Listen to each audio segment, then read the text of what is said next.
नए सम्राट सरकार में विकास और प्लान की चर्चा कम हो रही है, लेकिन एक बात की चर्चा ज़्यादा हो रही है। जब से शपथ ग्रहण हुआ है उसके बाद से ही एक बात की बहस छिड़ गई है। सियासी गलियारों से लेकर गांव के चौराहों तक हर कोई यही पूछ रहा है कि विजय सिन्हा का डिमोशन क्यों हो गया। जो विजय सिन्हा बिहार विधानसभा के स्पीकर रहे, जो विजय सिन्हा कई विभागों को पिछले सरकार में संभाले, वो विजय सिन्हा का भूमि राजस्व विभाग छीन लिया गया और उसके जगह पर कृषि विभाग दे दिया गया। जिस विजय सिन्हा के बारे में चर्चाएं हो रही थी कि वो गृह मंत्री बनने जा रहे हैं, विजय सिन्हा की बॉडी लैंग्वेज भी बदल गया था, खुद को वो गृह मंत्री मान रहे थे। लेकिन अचानक से गृह मंत्रालय तो छोड़ दीजिए, भूमि राजस्व और पथ निर्माण भी नहीं मिला और कृषि मंत्रालय थमा दिया गया, जो कहें तो एक झुनझुने के बराबर है। ये सियासी गलियारों में चर्चा है। दूसरी बात की ये चर्चा है कि वो मंगल पांडे को क्यों मंत्रालय से बाहर कर दिया गया, जो मंगल पांडे बंगाल में पहली बार बीजेपी की सरकार बनवाने में सबसे अहम भूमिका निभाए हैं। वो मंगल पांडे जो बिहार में बीजेपी के जो बेस बनाने वाले नेताओं की जो श्रृंखला थी उसमें शामिल थे मंगल पांडे। वो मंगल पांडे न जाने बिहार में कितने विधायक और सांसद बनवा दिए, जिनके एक इशारे पर टिकट दे दिया गया, उनको सांसद बना दिया गया, विधायक बना दिया गया। वो मंगल पांडे आज एक मंत्री भी नहीं बन पाए।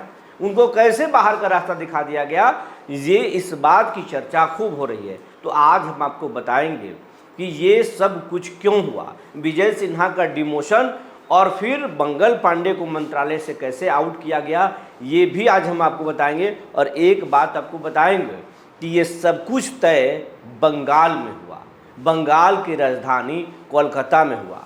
कोलकाता में बैठकर अमित शाह ने तय कर दिया था कि नए सरकार में किसे मंत्री बनाना है और किसे ज़्यादा बड़ा पावर देना है, किसे पावर को छोटा करना है, सीमित करना है। इसका मतलब ये नहीं कि विजय सिन्हा के सियासत को ख़त्म करने जा रही है, एक तरह से साइडलाइन करने जा रही है बीजेपी, और मंगल पांडे का अब कोई भविष्य नहीं है।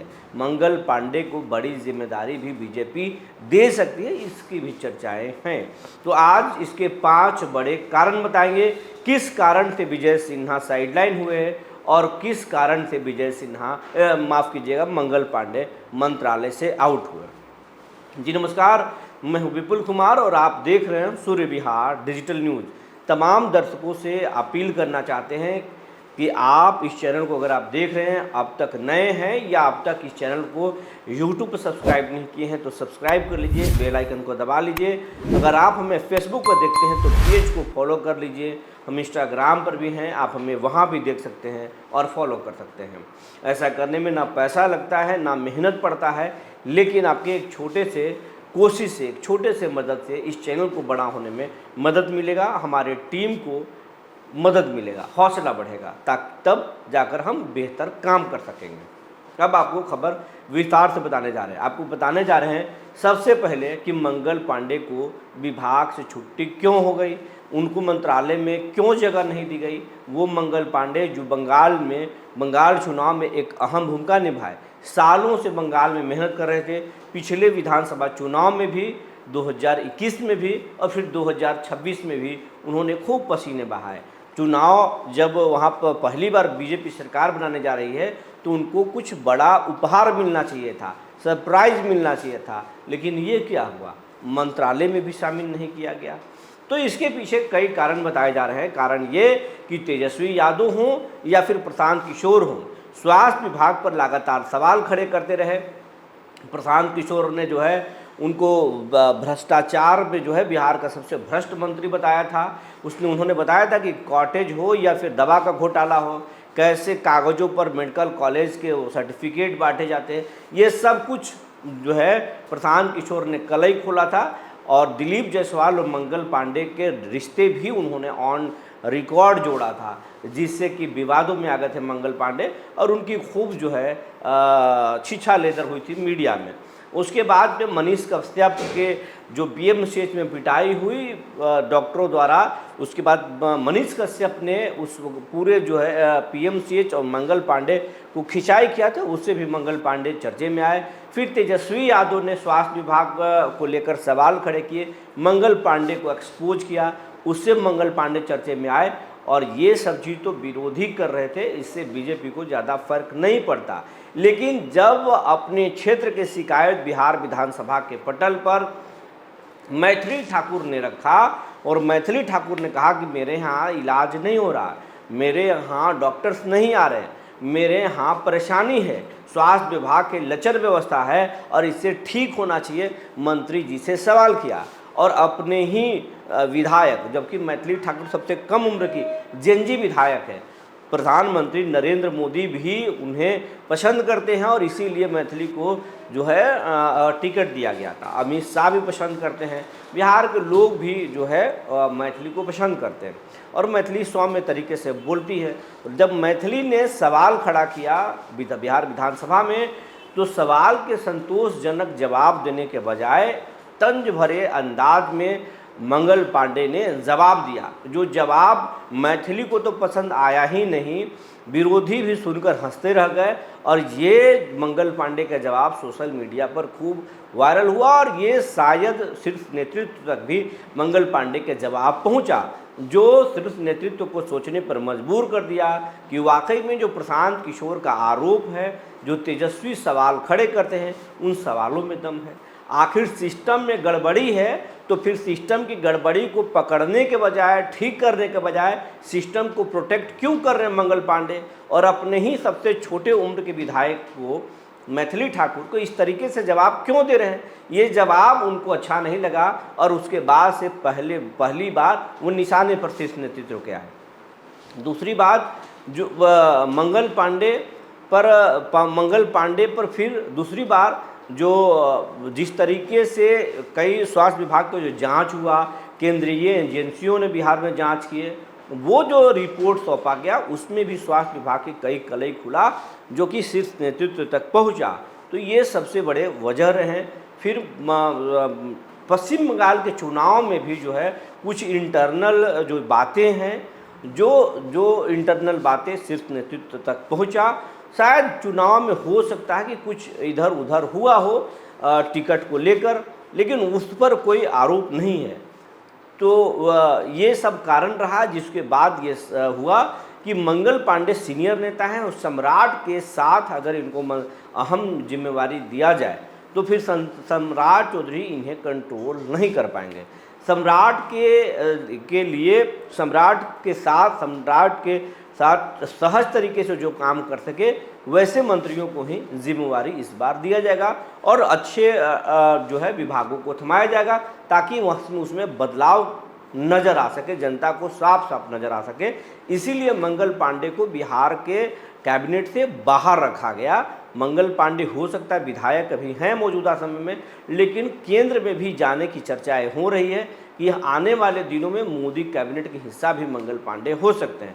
संघ से जुड़े हुए रहे, बीजेपी के बहुत पुराने नेता हैं मंगल पांडे, तो मंगल पांडे को बीजेपी किनारा लगा दे ये नहीं हो सकता है। बिहार के मंत्रिमंडल से बाहर जरूर हुए, बीजेपी से बाहर नहीं हुए, बीजेपी के नेताओं के दिल से बाहर नहीं हुए, तो मंगल पांडे का भविष्य खत्म नहीं हुआ। अब हम बात करते हैं विजय सिन्हा के। विजय सिन्हा का डिमोशन क्यों हुआ?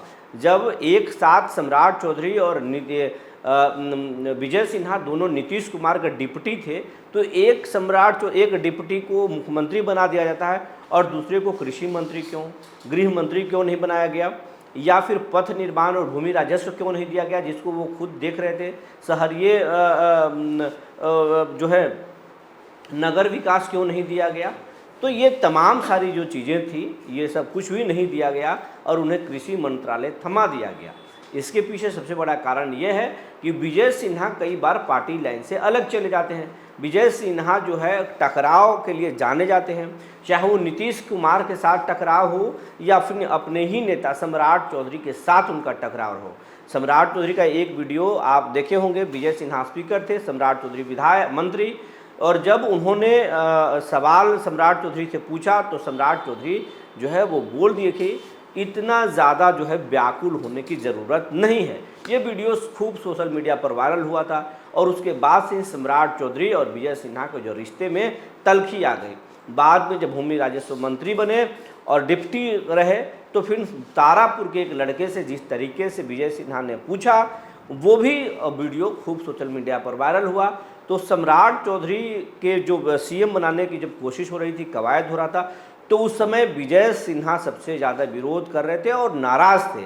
ये पर्दे के पीछे की बात है, ये ऑन द रिकॉर्ड नहीं, ऑफ द रिकॉर्ड वाली बात है, ये जग जाहिर है, ये हमारा कोई आरोप नहीं है। यहीं से बीजेपी ने ठाना कि जब हम सम्राट को सीएम बनाने जा रहे हैं, नीतीश की इच्छा है, तो फिर सम्राट के हिसाब से ही मंत्रिमंडल का विस्तार करना चाहिए। वरना फिर अगर पावर सेंटर कुछ विरोधी अगर जो जिनके बीच में रिश्ते अच्छे नहीं, उनको अगर आम जिम्मेदारी दी गई तो फिर सम्राट मुख्यमंत्री के कंट्रोल से मंत्री बाहर चले जाएंगे। इसीलिए नए पावर सेंटर बनाए गए और जो सीनियर मंत्री थे उनको कुछ अलग ऐसा विभाग दिया गया जहां पर काम करने की ज़रूरत थी। बिहार वैसे भी कृषि प्रधान जो है राज्य है, यहाँ अधिकांश परिवार में कृषि पर आधारित है, तो कृषि विभाग में ग्राउंड लेवल पर काम करने की ज़रूरत है। इसीलिए विजय सिन्हा को यहाँ लगाया गया और फिर जहाँ टकराव की स्थिति थी वहाँ वो विभाग विजय सिन्हा को नहीं दिया गया और नाराज़गी का इनको सबसे बड़ा सज़ा दिया गया है। और ये भी कलकत्ता में तय हुआ, बंगाल से दिल्ली तक में तय हुआ कि विजय सिन्हा को थोड़ा एक जो है कंट्रोल किया जाए, उनको एक संकेत दिया जाए कि पार्टी और शीर्ष नेतृत्व से कोई बड़ा नहीं होता है। अगर आपको शक्तिशाली और आपको पॉपुलर पार्टी नहीं बनाया है और आपका कद भी पार्टी जब चाहे तब छोटा कर सकती है। और विजय सिन्हा के माध्यम से तमाम नेताओं को संकेत देने की कोशिश है कि अगर आप पार्टी लाइन से खुद को बड़ा समझते हैं तो पार्टी कभी भी आपको जगह पकड़ा सकती है। तो यही कारण है, प्रमुख कारण, जिसके वजह से मंगल पांडे की छुट्टी हुई और विजय सिन्हा का डिमोशन हुआ। आप इस खबर में क्या सोचते हैं, आप हमें ज़रूर बताएंगे। अगर आप इन दोनों नेताओं के डिमोशन और आउट होने के बारे में कोई अहम जानकारी हो तो भी हमें लिखेंगे। आपके कमेंट का हम इंतज़ार रहेगा। तब तक के लिए धन्यवाद।